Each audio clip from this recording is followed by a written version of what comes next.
এ কি করলি জলদাসী? তুই আমার এত সুন্দর চুলগুলো ছিঁড়ে ফেললি।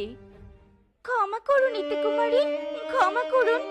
আমি ইচ্ছে করে চুল ছিঁড়িনি, ক্ষমা করুন। ক্ষমা? কোনো ক্ষমা নেই। তুই জানিস না এত সুন্দর চুল আমি কত ভালোভাবে আগলিয়ে রাখি।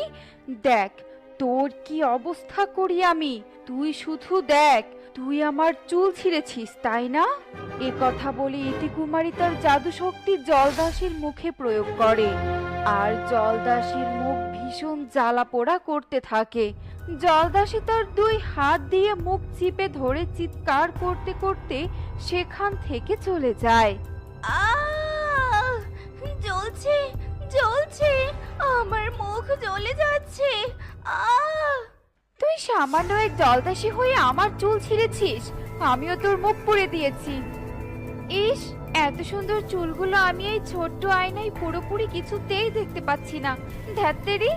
এ কথা বলে ইতিকুমারী রাগে চিরুনি দিয়ে আয়নায় ঢিল দেয়, আর সাথে সাথে আয়না ভেঙে চুরমার হয়ে যায়।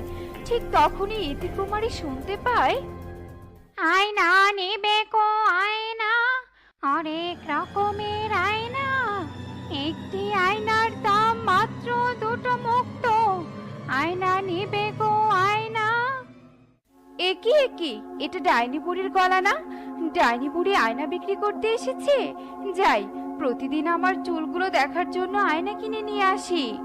ইতিকুমারী তার ঘর থেকে বেরিয়ে ডাইনি বুড়ির কাছে যায়, আর ডাইনি বুড়ি ইতিকুমারীর মাথার চুল দেখে ভীষণ অবাক হয়ে যায় আর বলে, বাবা, ইতি কুমারী, তোমার মাথার চুলগুলো কি সুন্দর!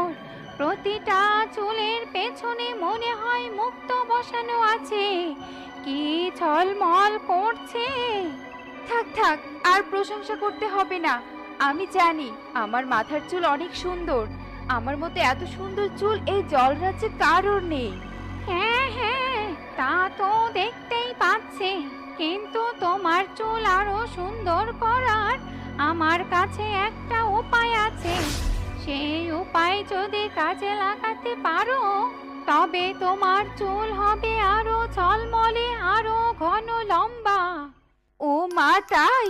বলো বলো ডাইনি বুড়ি, কি উপায় বলো।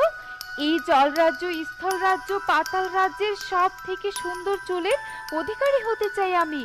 বলো বলো, কি উপায় বলো। তুমি যদি স্থল রাজ্যের কোনো শিশু কন্যার রক্ত দিয়ে তোমার চুল ধৌত করতে পারো,